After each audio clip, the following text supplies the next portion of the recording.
আমার প্রিয় মা ও বোন, আমি কোরআন এবং হাদিসের আলোকে 11টি বিশেষ নাসিহা পেশ করতে চাই, যেগুলো আপনাদের জীবনকে আলোকিত করবে, দুনিয়াতে আপনাদেরকে মর্যাদার আসনে আসীন করবে, আর আখিরাতে আল্লাহ তাআলার কাছে আপনারা প্রিয় বান্দী হিসাবে উপস্থাপিত হবেন। আল্লাহর কাছে আল্লাহর প্রিয় বান্দী হিসাবে উপস্থাপিত হয়ে জান্নাত লাভ করতে পারবেন। এরকম 11টি পরামর্শ বা নাসিহা আপনাদের প্রতি আমার। নাম্বার 1, কোরআন এবং হাদিসের জ্ঞান অর্জন করা। এটা সকল পুরুষ এবং নারী সকলের জন্য ফরজ। কোরআন এবং হাদিসের জ্ঞান অর্জন করা আমাদের জন্য ফরজ। আমরা অনেকেই আছি যারা ইসলামের ফরজ বিধিবিধানগুলো জানি না। আমাদের যেগুলো অবশ্য কর্তব্য সেগুলো আমরা অনেকে জানি না, শুধু নামে মুসলমান।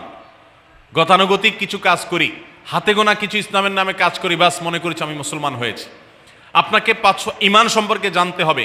আপনার ঈমান কিভাবে আনতে হবে, কি কোন কোন বিষয়ের প্রতি বিশ্বাস থাকতে হবে, কি বিশ্বাস থাকতে হবে, আল্লাহ সম্পর্কে বিশ্বাস থাকতে হবে। ঈমান সম্পর্কে অনেক ভুল ধারণা আমাদের আছে। আমরা আল্লাহ সম্পর্কে বিস্তারিত জানি না, আখিরাত সম্পর্কে জানি না, নবী রাসূল সম্পর্কে জানি না। এগুলো সম্পর্কে সঠিক জ্ঞান অর্জন করতে হবে। 5 ওয়াক্ত নামাজ এর বিধিবিধানগুলো, কখন কোনটা পড়তে হয়, ওয়াক্ত কখন থাকে কখন যায়, অনেক মহিলা আছেন জানেন না, অনেক নারীরা আছেন, অনেক পুরুষরা আছেন জানেন না। এগুলো জানতে হবে। ইসলামকে জানাটা অনেক গুরুত্বপূর্ণ। আর জানার জন্য কোরআনে কারীম বুঝে পড়বেন, হাদিস বুঝে পড়বেন, মাসলা মাসাইলের বই পুস্তক বুঝে পড়বেন ওলামাদের তত্ত্বাবধানে থেকে, এবং কোরআন এবং হাদিস শেখার যত ভালো আয়োজন উদ্যোগ আছে সেগুলোতে শামিল হবেন, জ্ঞান অর্জন করবেন। এটা ইসলামের গুরুত্বপূর্ণ একটা ব্যাপার। জ্ঞান অর্জন যদি না করেন তাহলে আপনি ইসলামের কোনো কাজ করতে পারবেন। ইসলামের সব কিছুর আগে হলো জ্ঞান অর্জন করা। সব কিছুর আগে ইসলাম সম্পর্কে ইলম অর্জন করতে হবে, কোরআন হাদিসের নলেজ অর্জন করতে হবে। নাম্বার 2, 5 ওয়াক্ত নামাজ। নবী সাল্লাল্লাহু আলাইহি সাল্লাম জান্নাতে, মেয়েদের জান্নাতে যাওয়ার শর্টকাট যে সিলেবাস দিয়েছেন, শর্টকাট যে ওয়ে বলেছেন, 4টা শর্ত দিয়েছেন। এর মধ্যে থেকে একটা হলো 5 ওয়াক্ত নামাজ ঠিকঠাক মতো যদি আদায় করেন। অনেক মহিলারা আছেন জোহরের নামাজ আসরের সময় গিয়ে আদায় করেন, আসরের কাছাকাছি আদায় করেন, কারণ গৃহস্থলী কাজে ব্যস্ত থাকেন, রান্নাবাড়ার কাজে ব্যস্ত থাকেন, গা গোসল নিয়ে ব্যস্ত থাকেন। করছি করে এই রান্নাবাড়া করা, সবাইকে খাবার দাবার দেওয়া, ছেলে মেয়েকে খাবার দাবার দেওয়া, ঘর ইত্যাদি মোছা ধোয়া, এগুলো করতে করতে, নিজের গোসল টোসল করতে করতে 3টা 3:30 বেজে যায়। অনেক সময় আসর ওয়াক্তের কাছাকাছি গিয়ে তারপর জোহর নামাজ আদায় করেন। খুবই গর্হিত একটা কাজ। আমার মা বোনরা সতর্ক থাকবেন এ ব্যাপারে, যে নামাজ সময় মতো আদায় করতে হবে। শয়তান আপনাদেরকে একটা ভুল কথা বলে ধোঁকা দেয়, সেটা হলো যে আমি রান্নাবাড়া করছি যে পোশাকে, এই পোশাকে কিভাবে নামাজ পড়বো, তাহলে আমি গোসল টোসল করে একটা নামাজ পড়বো। আর গোসল তো আর সহজে করা হয় না। রান্নাবাড়ার পরে সবাই বাড়ায় খাওয়াই দেওয়া, এরপরে ঘর দুয়ার পরিষ্কার করা, এরপরে সব কাজ শেষে গোসল করা, তারপরে গোসল করে এসে নামাজ পড়া, এসব করতে করতে শয়তান আপনার নামাজটা অনেক পিছায়া দেয়। মনে রাখবেন, আপনি যে পোশাকে কাজ করতেছেন ওই পোশাকে যদি দুর্গন্ধ না থাকে, খারাপ না থাকে, ভালো পোশাক হয়, তো ওই পোশাকে আপনি নামাজ পড়তে পারবেন। দুর্গন্ধ থাকলেও শরীরকে ফ্রেশ করার ব্যবস্থা আছে, আপনি ফ্রেশ করে আপনি নামাজে দাঁড়ায় যাবেন। এরপর নামাজ পড়ে বাকি কাজ করবেন। কাজকে বলবেন না যে নামাজকে বলবেন না যে আমার অনেক কাজ আছে, এগুলো শেষ করে নামাজ পড়বো। শয়তান আমাদেরকে ধোঁকা দেয়। এই জন্য মা বোনরা 5 ওয়াক্ত নামাজ সময় মতো আদায় করবেন, ঠিকঠাক মতো আদায় করবেন। অনেক মা বোনরা আপনারা নামাজ পড়েন, নামাজ হয় না। বাংলাদেশে বেশিরভাগ মহিলাদের, নারীদের মধ্যে একটা ভুল আছে নামাজ প্রসঙ্গে, সেটা হলো যে নামাজের মধ্যে সতরটা ভালো করে ঢাকেন না। সতর কি? মেয়েদের নামাজের মধ্যে মুখমণ্ডল ছাড়া, 2 হাতের কবজি ছাড়া তাদের মাথা থেকে পা পর্যন্ত পুরো শরীর তারা ঢেকে রাখবে। আজকাল নামাজের ওড়না পাওয়া যায়, এই ওড়নাগুলো পড়লে এই মুখমণ্ডল ছাড়া 2 হাত এক সহকারে ঢাকা থাকে, এভাবে ঢেকে রাখতে হবে। আপনি যদি নামাজ পড়েন, আপনার গলা দেখা যায়, আপনার কাঁধের কিছু অংশ দেখা যায়, চুল দেখা যায়, আপনার হাতের কনুই দেখা যায়, তাহলে সেক্ষেত্রে কিন্তু আপনার নামাজ হবে। পুরো নামাজ জুড়ে এরকম খালি থাকে এগুলো, তাহলে নামাজ হবে না। অনেক বোনরা এটা জানেন না, তাহলে নামাজটা ঠিকঠাক মতো পড়তে হবে। জান্নাতে যাওয়ার জন্য এটা পূর্ব শর্ত। নাম্বার 2। নাম্বার 3, রমজান মাসে রোজা রাখা। রোজা রাখার ক্ষেত্রে আলহামদুলিল্লাহ মা বোনরা রাখেন সাধারণত, কিন্তু রোজা রেখে গীবত, মিথ্যা, শেকায়েত, মানুষের পেছনে সমালোচনা করা, এগুলো করলে গীবত নষ্ট হয়ে যায়। মুখ খারাপ করা, গীবত, এগুলো করলে রমজান নষ্ট হয়ে যায়, রোজা নষ্ট হয়ে যায়। এগুলো করা যাবে না, এগুলোতে বেঁচে থাকতে হবে। সেই সাথে অনেক মা বোন আছেন, একটু সন্তান গর্ভে আসছে, কিন্তু সন্তান দুধ কিংবা সন্ধ্যা দুধ পান করে, এই অজুহাত দিয়ে তিনি দেখা যায় যে রমজানের রোজা ঠিক মতো রাখেন না। এটা ভুল। বরং সামান্য একটু ঠুনকো অজুহাতে রমজানের রোজা বাদ দেওয়া যাবে না। যতক্ষণ পর্যন্ত শক্তি সামর্থ্য আছে রমজান রোজা ঠিক মতো রাখতে হবে। নাম্বার 3। 4 নম্বর হলো স্বামীর আনুগত্য করা। আমি সবসময় বলি এটা হলো মহিলাদের জন্য তিতা করল্লার আমল। তিতা করল্লা দিয়ে জুস বানায় খাওয়ানো, এটা যেরকম কষ্টের কাজ মানুষের জন্য, ঠিক একইভাবে মহিলাদের জন্য স্বামীর কথা শোনাটা এরকম কষ্টের কাজ। অনেক মহিলা আছে নামাজ পড়তে রাজি আছি, রোজা রাখতে রাজি আছি, তাসবিহ তাহলিল করতে রাজি আছি, কোরআন পড়তে রাজি আছি, মগর পুরুষের স্বামীর কথা শুনবো না। কেন তার কথা শুনবো কেন? আমি কি কম বুঝি? এই মানসিকতা আজ পশ্চিমা অপসংস্কৃতির যে ছোঁয়া আমাদের সমাজে এসেছে, লেগেছে, এটার কারণে আমাদের মা বোনদের মধ্যে তৈরি হয়েছে। এটা কখনো আমাদেরকে সুখী করতে পারে না। একটা ছোট মুদি দোকানেও একজনকে দায়িত্বশীল মানতে হয়, একজন মালিক হয়, আরেকজন অধীনস্থ হয়, একজন ম্যানেজার হয়, আরেকজন তার কর্মী হয়। এতটুক চেইন অফ কমান্ড যদি ঠিক না থাকে, তাহলে একটা ছোট দোকানও সুশৃঙ্খলভাবে চলতে পারে না, সেটাও বিশৃঙ্খল হয়ে যাবে। তাহলে একটা সংসার, একটা পরিবারে একজনকে মুরব্বী না মানলে কিভাবে সেটা চলতে পারে? অবশ্যই একজন নারী তার স্বামীকে অভিভাবক মানবেন, মুরব্বী মানবেন, তাকে মেনে চলবেন। শুধু ইসলামই বলে নেই, পশ্চিমা দুনিয়ার মানুষরাও স্বীকার করে। সাবেক মার্কিন প্রেসিডেন্ট বারাক ওবামার একটা আত্মজীবনীমূলক লেখা ধারাবাহিকভাবে বাংলাদেশে একটি জাতীয় গণমাধ্যমে প্রকাশ হয়েছে অনেক বছর আগে, আমি পড়েছি। সেখানে তিনি পরিষ্কার করে বলেছেন যে আমার দাদি নানিরা পারিবারিক জীবনে যতটা সুখী ছিল, এখন আমাদের স্ত্রী, আমাদের মেয়েরা ততটা সুখী না। অথচ তাদের এত বেশি শাড়ি চুড়ি, এত বেশি সাজগোজ, এত বেশি সুখ সমৃদ্ধির উপকরণ ছিল না আজকের মেয়েদের যতটা আছে। পারিবারিক শান্তি তখন যতটা ছিল, এখন তার ধারে কাছেও নেই। এর অন্যতম কারণ হলো এটি যে আমরা পশ্চিমা অপসংস্কৃতির ছোঁয়ায় পড়ে শয়তান আমাদেরকে অতিরিক্ত স্বাধীনতার নাম দিয়া আমাদেরকে বলগাহীন স্বাধীনতার পথে নিয়ে গেছে, যেটা আমাদের ধ্বংস ডেকে এনেছে। এজন্য একজন গার্ডিয়ান, একজন অভিভাবক পরিবারে থাকতে হবে, তাকে মানতে হবে।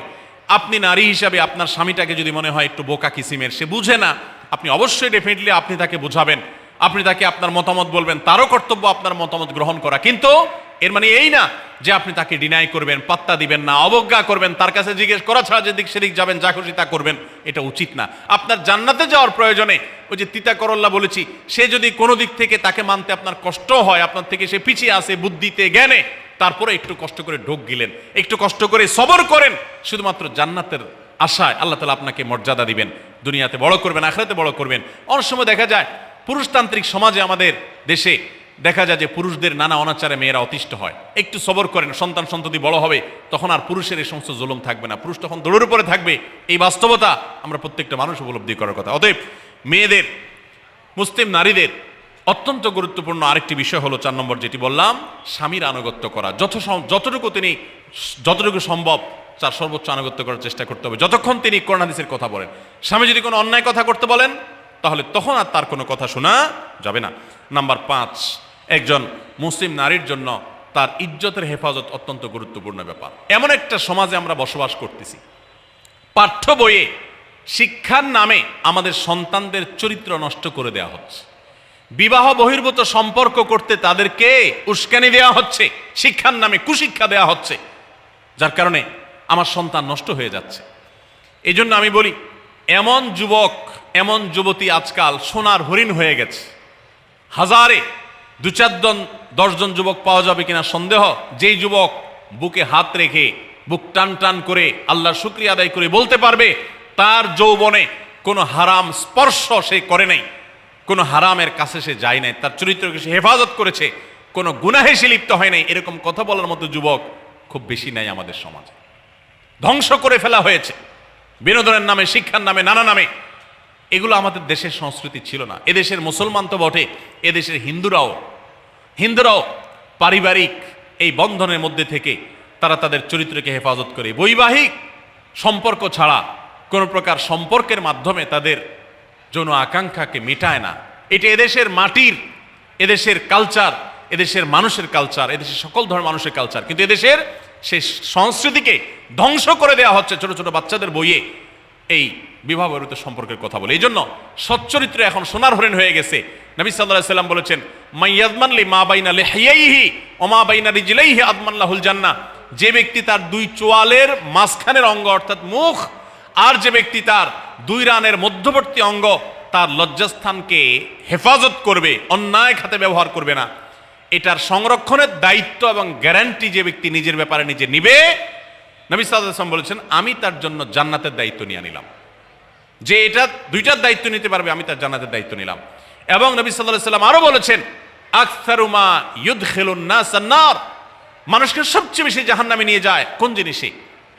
আল ফামু আল ফরজ, এই দুটি অঙ্গ, মুখ এবং লজ্জাস্থান। এই জন্য মা বোনরা, অনেকে আপনাদেরকে অনেক প্ররোচনা দিবে, অনেক গুনাহের পথে আহ্বান করবে। আপনাদের মেয়েরা স্কুল কলেজে পড়তে গেলে সেখানে অনেক অন্যায় আবেদন শুনবে, হারামের আহ্বান শুনবে। তাদেরকে সুশিক্ষা দিবেন যে আল্লাহ তাআলা তোমাকে যে চরিত্র দিয়েছে, এই যৌবন দিয়েছে, এটাকে যেখানে সেখানে ব্যবহার করলে হবে না। কিয়ামতের ময়দানে যুবকদেরকে আলাদা করে জিজ্ঞাসা করা হবে, তোমার যৌবনকালে কি করছো সেটা বলো, বুড়া বয়সে এসে কি করছো এটা ইম্পর্টেন্ট না, যৌবনকালে কি করে আসছো সেটার হিসাব দাও। যৌবনকে হেফাজত করার গুরুত্ব এত বেশি, আল্লাহ আলাদা করে জিজ্ঞাসা করবেন। এই জন্য মা বোনদের কর্তব্য তাদের মেয়েদেরকে, ছেলেদেরকে অসৎ চরিত্রতা থেকে হেফাজত করবেন, সংরক্ষণ করবেন, তাদেরকে বুঝাবেন, তাদেরকে সেভাবে বড় করবেন যে বিয়ে শাদীর মাধ্যমে, সাংসারিক জীবনের মাধ্যমে তোমরা তোমাদের এই জীবনকে তোমরা উপভোগ করবে। আল্লাহ তাআলা তোমাদের জন্য যে নেয়ামত রেখেছেন সে নেয়ামত তোমরা পাবে, কিন্তু অবৈধ উপায়ে কখনো তোমরা সেদিকে পা বাড়াবে না। যারা বাড়ায় তাদের দুনিয়াতেই ধ্বংস হয়, আখিরাত তো আছেই। এই অবৈধ সম্পর্ক করে সুখে থাকে খুব কম মানুষ। যারা যত বেশি এই জগতে যায় তারা তত বেশি অসুখী থাকে দাম্পত্য জীবনে। অতএব একজন নারী, তার 5 নম্বর গুরুত্বপূর্ণ বিষয় হলো তার ইজ্জতের হেফাজত, লজ্জাস্থানের হেফাজত এবং তার চরিত্রের হেফাজত। আল্লাহ তাআলা আমাদের মা বোনদেরকে সেই তৌফিক দান করুন। অনেক সময় দেখা যায় যে সবই ঠিক আছে, আপনি সোশ্যাল মিডিয়াতে পুরুষের ছবি দেখে, ভিডিও দেখে আপনি হারাম আনন্দ পাচ্ছেন। আপনি ইমোতে, হোয়াটসঅ্যাপে, মেসেঞ্জারে বিভিন্ন পুরুষের সাথে অপ্রয়োজনীয় চ্যাটিং করছেন, কথা বলছেন, এবং সেখানে এই বেহুদা কথা থেকে অনেক অনাচার হয়ে যায়, অনেক সংসার ভেঙে যায়, অনেক পরকীয়া হয়, অনেক সংসার ধ্বংস হয়। এই জন্য আল্লাহ বলেছেন আল্লাহ তাকরাবুজ জেনা, জেনার কাছেও যেও না, চ্যাটিংই করতে যেও না, কারণ করতে গেলে তুমি ডুবে যাবা, পরে ফিরে আসতে পারবা না। ভয়ঙ্কর এক গুহা এবং ভয়ঙ্কর এক জগৎ। তো এই পথ থেকে আমাদেরকে বেঁচে থাকতে হবে। আল্লাহ আমাদের তৌফিক দান করুন। নাম্বার 6, মা বোনদের জন্য গুরুত্বপূর্ণ বিষয় হলো সন্তানদের লালন পালন করা। আপনি বাজার থেকে 2-4 কেজি আম কিনে খাইছেন, এটাতে আপনি যতটা সুখী হতে পারবেন, আপনি যদি একটা আমের গাছ লাগাই দিতে পারেন তাহলে তার চাইতে অনেক বেশি সুখী হতে পারবেন, আপনি বেশি লাভবান হবেন, আপনি মনকে মন আম খেতে পারবেন, আপনার বংশধররা খেতে পারবে। নিজে আমল তো করবেনই মায়েরা, বোনেরা, পাশাপাশি সন্তানদেরকে যদি আল্লাহ ভীরু বানান, মুত্তাকি বানান, পরহেজগার বানান, কোরআন হাদিস শিখান, তাদেরকে যদি পর্দা শিখান, তাদেরকে যদি চরিত্র হেফাজত শিখান, তাদেরকে যদি ভালো মানুষ বানানো শিখান, তাহলে আপনি আম গাছ লাগানোর মতো ফলের গাছ লাগাই গেলেন, সওয়াবের গাছ লাগাই গেলেন, দুনিয়া থেকে চলে যাবেন। নেক সন্তানের আমল যেগুলো আপনি শিখাই দিয়ে গেছেন, এগুলোর সওয়াব আপনি পেতে থাকবেন। ছেলেটাকে সূরা ফাতিহা নিজে শিখাবেন, মেয়েটাকে সূরা ফাতিহা নিজে শিখাবেন, নিজে ভালো করে শিখবেন, তাহলে কিয়ামত পর্যন্ত, মরণ পর্যন্ত এই ছেলে যতবার সূরা ফাতিহা পড়বে প্রত্যেক নামাজে আপনি কিন্তু সওয়াব পেয়ে থাকবেন, কারণ আপনি শিখাই দিয়ে গেছেন, আপনি শুরুটা করে দিয়ে গেছেন। এই জন্য মা বোনদের জন্য সন্তানদের লালন পালন করা, সন্তান দুধে ভাতে আছে কিনা, ভালো জামা কাপড় পরছে কিনা, এর চাইতে ইম্পর্টেন্ট হলো সন্তান আমার নামাজ পড়ছে কিনা, সন্তান আমার আল্লাহকে চিনে কিনা, সন্তান আমার কোরআন হাদিসের শিক্ষা পেয়েছে কিনা। সন্তান একজন স্কুলে যায় না, তার জন্য আমার মাথা খারাপ হলে, সন্তান একজন নামাজ পড়ে না এক ওয়াক্ত, তার জন্য আরো বেশি মাথা খারাপ হতে হবে। তাহলে আপনি দায়িত্বশীল মা হতে পারবেন, দায়িত্বশীল বাবা হতে পারবেন। মনে রাখবেন নবী সাল্লাল্লাহু আলাইহি ওয়াসাল্লাম বলেছেন, প্রত্যেকটা শিশু জন্মগ্রহণ করে ভালো মানুষ হয়ে, কেউ জন্মগতভাবে খারাপ হয় না, ডাকাত হয়ে জন্মায় না, তবে তার মা বাপ তাকে নষ্ট করে। কারণ মা বাপ তাকে ঠিক মতো লালন পালন না করে, ভালো পরিবেশ দেয় না, খারাপ ছেলেফেলের সাথে মিশে, তখন সে নষ্ট হয়। এই জন্য আপনার দায়িত্ব সন্তান কার সাথে মিশছে, কোথায় যাচ্ছে, কি করতেছে, মোবাইলে কি দেখছে, সন্তানকে সময় দেন, মোবাইল টিপাটিপি বন্ধ করেন, তাদেরকে নিয়ে বসেন, তাদেরকে কথা শোনান, কোরআন হাদিস পাঠ করে শোনান, তাদেরকে ভালো পরিবেশ দেন, ভালো ফ্যামিলির, দিনদার ফ্যামিলির বাচ্চাদের সাথে তাদেরকে মিশান। ইনশাআল্লাহ আপনি আল্লাহর কাছে এর জন্য উত্তম বিনিময় পাবেন, সওয়াব পাবেন।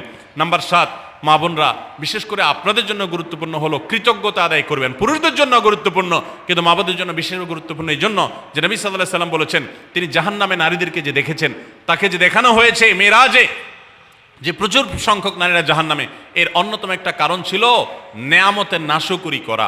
পুরুষদের মধ্যেও নাশকরির কারণে বহু পুরুষ জাহান্নামে যাবে। মা বোনরা, স্বামী এবং নিজের জগতে যতটুকু আল্লাহ তাআলা দিয়েছেন এতটুকুর উপর শুকর আদায় করবেন। আপনার স্বামী মানুষটা হয়তো মুখটা খারাপ, কিন্তু তার শরীরটা ভালো আছে, সে আপনাকে উপার্জন করে এনে খাওয়ায়। অনেক মহিলা আছে, তার স্বামী হয়তো অ্যাক্সিডেন্ট করে পঙ্গু হয়ে গেছে, সে হয়তো বিছানা শুয়ে বাকি জীবন কাটিয়েছে, তার কষ্টের কোনো শেষ নাই। আপনার স্বামী হয়তো বা তার কোনো দিক থেকে দুর্বলতা আছে, আবার বহু দিক থেকে তার ভালো গুণ আছে। একই কথা পুরুষদের জন্য ইসলাম নির্দেশ করেছে যে তার স্ত্রীর একটা গুণ খারাপ দেখে যদি তার কষ্ট লাগে, তো সে চিন্তা করলে 10টা গুণ ভালো দেখবে, সেটা দেখে শুকর আদায় করা উচিত। এই শুকরিয়া আদায় করা ছাড়া পুরুষ হোক নারী হোক, কে আল্লাহর প্রিয় বান্দা হতে পারবে না। এজন্য আল্লাহর কাছে শুকরিয়া আদায় করবেন।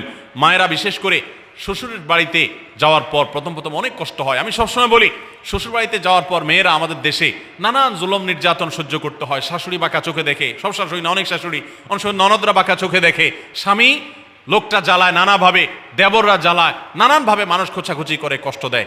একটু ধৈর্য ধারণ করেন, আল্লাহ তাআলা আপনার সংসারে যখন 2-4টা সন্তান দিবে, এরা যখন বড় হয়ে যাবে, এগুলো সব আপনার বাহিনী হয়ে যাবে, তখন দেখবেন ওই বুড়া আস্তে আস্তে চুপসে গেছে, বুড়ার বড় কোনো গলা নাই, বড় কোনো কথা নাই, কারণ পোলাপান সব মায়ের পক্ষে থাকে, বুড়া সব আস্তে আস্তে সাইজ হয়ে যায়। এই জন্য মা বোনরা সবর করবেন, ধৈর্য ধারণ করবেন, খবরদার ধৈর্য হারা হবেন না, শুকর আদায় করবেন। নাম্বার 8, কখনো মুখ খারাপ করবেন না, গালিগালাজ করবেন না, অভিশাপ দিবেন না।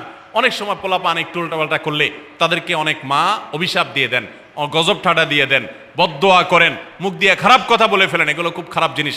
নবী সাল্লাল্লাহু আলাইহি সাল্লাম বলেছেন, যদি কাউকে গজব ঠাডা দেওয়া হয় তো এটার উপযুক্ত না হলে যে দেয় তার উপরে এসে পড়ে, এরকম ভয়াবহ একটা বিষয়। এই জন্য কোন অবস্থাতে এগুলো যেন না হয়। এবং মেয়েদের জাহান্নামে যাওয়ার অন্যতম, বেশি জাহান্নামে যাওয়ার অন্যতম একটা কারণ এটাও যে তাদের মধ্যে, অনেকের মধ্যে, আমি সবার কথা বলছি না, যে এই ধরনের গালিগালাজ করা, অভিশাপ দেওয়ার বদস্বভাব আছে।